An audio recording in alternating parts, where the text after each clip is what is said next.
Francisco Barro para la Isla FM, lo saluda. ¿Cómo le va? ¿Cómo están ustedes? Bueno, lo molestábamos para conocer si esta presentación es tal cual lo decía de Barros con respecto a lo que hicieron los asambleístas ante su juzgado. Sí, está bien lo que están diciendo. Cronológicamente son dos hechos diferentes, sí. Y el habeas corpus presentado ante el juzgado de control de garantía, mejor dicho, ante la policía, y luego la policía lo allega al juzgado de control de garantía, es de la semana anterior a esta. Bien. Este incidente, este hecho, suceso que puede ser delito o no, no sé, habría ocurrido esta semana, en el transcurso de esta semana. Estamos hablando ya del caso del trabajador, en la agresión, donde probablemente se roto un parabrisas y bueno, en fin. Efectivamente, eso si hay un delito, bueno, tiene que actuar la policía en cuanto a la contención, primero prevención de seguridad, que posiblemente no haya ocurrido, luego en la contención del hecho y posteriormente poniendo en conocimiento de Fiscalía de Instrucción Penal si lo que hay de delito. Ahora, en el caso nuestro hubo una presentación, un habeas corpus, sí le podemos llamar así, porque la verdad que es un escrito inocuo, un poco inoficioso, presentado la semana pasada a través del medio policial, lo cual tampoco correspondía, en horario nocturno. Luego se incorpora a nuestro juzgado a primera hora de la mañana a través de la secretaria, y la verdad es que es un escrito que en manos de abogado es vergonzoso, por cuanto no cumple con ninguno de los requisitos formales, ni siquiera los iniciales que debiera tener un recurso de esta naturaleza. No olvidemos que un habeas corpus logra para que es un procedimiento sumarísimo. Sí, por el efecto. Claro, no hay contradictorio, y la sentencia que se dicta se refiere solamente a legalidad o ilegalidad del derecho que se pretende proteger, que es el derecho a la libertad física, la ambulatoria de la persona. Cuando en este caso no ocurrió. No ocurrió, no cumplió con ninguno de los requisitos. Bueno, pero es como yo decía, es abrir un paraguas, pero que en esto no puede ser que encuadra. estaba buscando una especie de escudo legal a los efectos de poder tener luego una visa, un pasaporte o algún documento en blanco como para poder llevar a cabo sus acciones. Pero en el caso nuestro presentaba un escrito, por ejemplo, con un poder de 30 personas, la abogada Katz, que es la que lleva generalmente estos procedimientos a cabo, donde nosotros sabemos ya fidedignamente que hay gente que se retiró de ese poder porque hay presentaciones en los juzgados, un poder que ya lleva años ya de vigencia, hay gente que ya no existe físicamente, o sea, cambian un montón de condiciones, pero sin ir a esos requisitos se presenta otro abogado conjuntamente con esto, sumándole a las 30 personas del poder otras 30 personas más que dicen que vienen patrocinadas por un abogado Figueroa, sin la firma de estas personas. O sea, todo abogado sabe que la firma de él acompaña, o sea, patrocinio legal de esa persona, la firma de esa persona no está, sin tener en cuenta todo eso. Lo que cualquier escrito de demanda lleva es el qué, quién, cuándo, cómo, dónde y en lo posible por qué. Acá se plantea todo un porqué del fondo de la cuestión, que es la antiminería, y no el porqué de el menoscabo a ese derecho a la libertad ambulatoria. De quién, a dónde, cómo ocurrió, cuál es el acto de la policía que ellos plantean, y del Ministerio del Interior de la Nación con sede en Capital Federal. Indudablemente son ese tipo de escritos que uno copia y pega, por lo tanto directamente lo que se hizo, y a los efectos de no desacreditar tanto, es simplemente un escrito, en vez de devolverlo por barandilla como hubiera correspondido, se lo rechaza con un decreto fundado hablando sobre la improcedencia del habeas corpus. Eso es lo que indudablemente ha generado una reacción también por parte de ellos, no con este hecho de violencia, sino en cuanto hacia mi persona, donde también saca una serie de escritos mentirosos, porque en definitiva, si tenemos que hacer una síntesis de lo que ocurrió desde hace 10 años a la fecha con el conflicto minero desde el punto de vista jurídico, no político, no social, es una realidad. Hay un amparo ese amparo, la única medida eficiente que hay sobre la no prosecución de las obras, o sea, el desarrollo minero en el Nevado, lo he dictado yo como juez de control de garantía, que suspendí las actividades de Aguas Ricas en el Nevado. Eso no lo dicen nunca ellos. Entonces siempre dicen, yo soy el represor, yo soy el que no les hago lugar. En respecto al conflicto que hubo en Chaquiago también hace años atrás, que fue un desalojo, fue ordenado por la fiscal Marta Nieva y por la policía de la provincia de Catamarca. Un juez de garantía no está en un procedimiento de desalojo.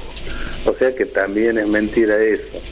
Y en tercer lugar, siguen mintiendo con respecto a esto. O sea, no le hacemos lugar a una pretensión jurídica porque los dejamos librados. No, lo cierto es que presentan las cosas mal.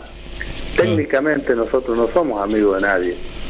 Si nos presentan un escrito, medio complicado ser que el juez sea amigo y actúe en consecuencia y sus dictámenes sean en función de una amistad. Claro, o sea, no es ni 5 ni 3, si 2 más 2 es 4, punto. Claro. Eso es técnicamente un escrito. Ahora, si fuese, es fácil, si decir, bueno, listo, lo dejemos pasar, no hay problema. Lo dejamos pasar y luego se van generando consecuencias jurídicas, la gente cree que tiene un derecho, el Estado luego tiene la obligación de hacerle cumplir ese derecho, que en la práctica el juez de inicio tenía que haber dicho, no muchachos, si se quieren presentar, preséntense como corresponde. Pero la verdad es que el habeas corpus que ellos pretendieron ingresar en el juzgado y que fue rechazado, no tutelaba lo que debe tutelar, que era preventivo, ¿no es cierto? Un habeas corpus a los efectos de que ellos decían que estaba amenazada su libertad ambulatoria, su libertad física, pero no aclaran específicamente nada, ni siquiera dicen quiénes son las personas o cuál es el momento en el cual habría actuado la policía de la provincia o gendarmería o quien fuera en contra de ellos. Luego se suceden estos eventos posteriores que estaban hablando ustedes. Sí, bueno, recordemos a la gente que esto se produce en el contexto del bloqueo a la minera Yamaha Gold, por supuesto en rechazo a la explotación minera que lleva adelante esta compañía. Y de ahí surge todo esto, en donde por supuesto la determinación de un juez tiene que ser de absoluta imparcialidad, y eso es lo que justamente queríamos conocer. La apreciación nuestra es técnico-jurídica, punto. Lo demás, lo político, lo social, lo geopolítico, lo podemos llamar, que un conflicto que lleva 10 años, no va a tener una solución desde el punto de vista jurídico. Si la tiene es un resultado de una decisión que toma el gobierno conjuntamente con la sociedad a quien representa, y deberá ver cómo actúa. Por eso es que estamos hablando de temas que tendrían que haber sido resueltos hace 10 años atrás. Estamos hablando de metodologías que se quieren repetir también de hace 10 años atrás. Todos sabemos cómo evoluciona el mundo hoy en día, porque hace 20 años atrás no existían los teléfonos celulares, no existía, no sé, la fertilización in vitro, para traer ejemplos así. Cómo cambiaron los tiempos. Cómo cambiaron los tiempos. Y sin embargo acá la metodología la estamos haciendo a tipo años setentista. Estamos hablando de vuelta de que a través de violencia vamos a generar la reacción del Estado para nosotros reaccionar de otra forma y que la comunidad los va a acompañar. Lamentablemente la comunidad de Andayala y de toda la región oeste, Concepción del Tucumán incluido, Santa María, Cafayate, la zona de La Rioja, la misma Catamarca capital, a pesar de que está aislada del interior en este tipo de cuestiones, también está hoy en día inmersa en el medio de este conflicto que no tiene solución. No tiene solución porque hay detrás de esto, no detrás, sino justamente hay un sector que considera que acá se contamina el agua, se contamina el aire, que los recursos del Estado no están puestos en función de preservar estos recursos, justamente valga la redundancia, que tienen que privilegiar a la gente y no ir en detrimento de esta. Algo tiene que haber de cierto en el tema de... También no quiero debatir con usted esto, por supuesto, porque yo soy periodista y usted es juez, y la diferencia está dada en que usted administra justicia y nosotros de este lado lo que hacemos es administrar todo lo que nos llega. y ponerlo sobre la mesa y contarlo.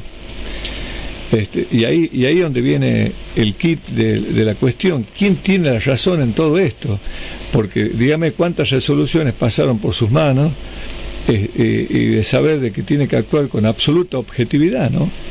Efectivamente, por eso el amparo inicial acá, que cuando se judicializa el conflicto y se presenta un amparo, nosotros decimos que no es un amparo, y por lo tanto esto es un juicio ordinario donde debe probarse efectivamente.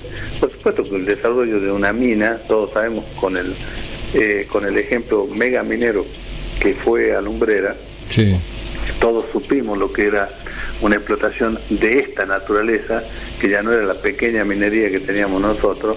Indudablemente esto genera todo un movimiento que va a traer aparejado contaminación, va a traer aparejado una serie de consecuencias que las tiene que absorber la comunidad, el gobierno, la gente, si está de acuerdo con ello. Si no lo quiere absorber, listo, que lo rechace. Indudablemente que eso ocurre. Claro, porque acá, perdón, Rodolfo, porque acá lo que sucede acá no se trata de xenofobia minera. Efectivamente. No. O sea, la provincia de minera quieren hacer minería, no hay ningún problema. Digan cómo lo van a hacer. Lo hace Noruega, lo hace Holanda, los países desarrollados, lo hace México. Vamos por ejemplo a Noruega o Holanda. Hoy en día los muchachos están recibiendo regalías mineras e invirtiendo para dentro de 100 años adelante, pues ya no saben qué obras hacer con esas regalías del petróleo, del cobre, del oro, de las fundiciones de acero, etcétera, etcétera. ¿Por qué están invirtiendo? Porque decidieron si se hace y de tal forma. ¿Y cómo se controla esto? De tal manera. Eso es lo que a Catamarca indudablemente le está faltando. Pero es el gobierno el responsable de aclararle a la gente qué es lo que se va a hacer y cómo se va a hacer. No lo dejemos en manos de la empresa privada. Claro, que la empresa venga y diga, bueno, nosotros vamos a explotar de esta manera porque así nos conviene a nosotros. Sí, pero acá no se trata de conveniencia empresarial, se trata de convivencia. Efectivamente. Inicialmente, sin querer acá las partes, por eso digo yo que están todos un poco confundidos, no podemos seguir actuando con la misma metodología de hace 10 años atrás. Esto no lo estamos hablando como juez ni como periodista, sino que lo estamos hablando como simple ciudadano. Exacto. Hace 10 años atrás acá hubo un conflicto, se generó, se dijo sí, no, y la Municipalidad de Andagala saca un informe sobre el desarrollo de la mina con una serie de objeciones. Ese informe, a pesar de que es un intendente pro minero, ese informe es el que después dio pie a todos nosotros para que objetemos el desarrollo de la mina. Si no hubiese salido ese informe de la Municipalidad de Andagala pagada con recursos de la Municipalidad, hoy en día tendríamos el desarrollo de una mina y capaz con unas consecuencias negativas muy graves que recién se verán no este año, sino dentro de 20, 30 o 100 años hacia adelante. Entonces, ¿qué es lo que tiene que hacer el gobierno? Es decir, señores, efectivamente se va a desarrollar la mina, sí. ¿Cuáles son los efectos? Se contrata las empresas que sepan, que no deben ser las propias empresas mineras, que sepan cómo se desarrolla una mina y cuáles son los efectos ulteriores que va a haber, y si la comunidad lo acepta, el gobierno lo acepta, se lo lleva adelante. Claro, el tema de auditar permanentemente, pero en la auditoría no puede estar la propia minera. Y nosotros tenemos un elemento en la nación que es la auditoría general de la nación, que tiene los recursos, tiene la voluntad política, la decisión política superior al gobierno, al ejecutivo, al legislativo y al judicial de la nación de auditar. Catamarca lamentablemente no lo tiene, esa auditoría general. Porque la auditoría general nuestra que revisa, por ejemplo, al Tribunal de Cuentas debiera ser la legislatura de Catamarca, y bueno, no cumple ese rol. Pero la Auditoría General de la Nación sí, por ejemplo, podría auditar un proyecto de esta naturaleza, pero es el gobierno de la provincia la que tiene que decir, señores, nos ponemos a disposición de ustedes, pidan toda la documentación necesaria y díganos qué es lo que sucede con esto. Creo que si esto se trae hacia la comunidad, se nos explica a cada uno de nosotros, habitantes del suelo catamarqueño y la región, en qué consiste, uno puede decir sí o no y con todo su derecho. Y allí sí podremos hacer cada uno valer nuestros derechos. el de libertad, el de expresión, el de manifestación, etcétera. Fundamental esto que dice. Fíjese que hay gente que se acuerda y sostiene la necesidad de proteger los glaciares.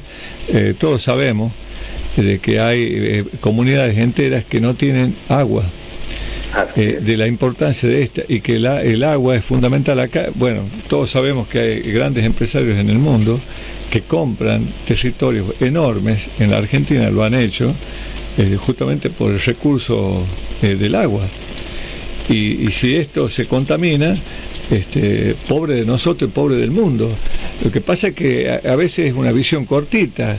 Es como tener una pared delante. Voy a 2 metros y bueno, miro lo que hay de acá a 2 metros, pero no miro el más allá, que es lo que está pasando en el mundo con el recalentamiento global, con todo lo que sucede, y la falta de recursos naturales para justamente preservar la vida. De eso se trata, y esa probablemente sea la lucha más ferviente y la que puede tener anuencia. Y no de pronto ser antiminero, porque bueno, no nos gusta. Acá no se puede llevar una lucha a ultranza con metodologías ya vetustas y mucho menos violando los derechos de otros. Que es lo que lamentablemente está ocurriendo. Creo que el gobierno tiene una responsabilidad muy grande en esto. Exacto. Bueno, doctor Rodolfo Cesenarro, como siempre un gusto, el gusto de escucharlo. Igual. Le mando un fuerte abrazo. Un abrazo para usted y su colega. Hasta luego.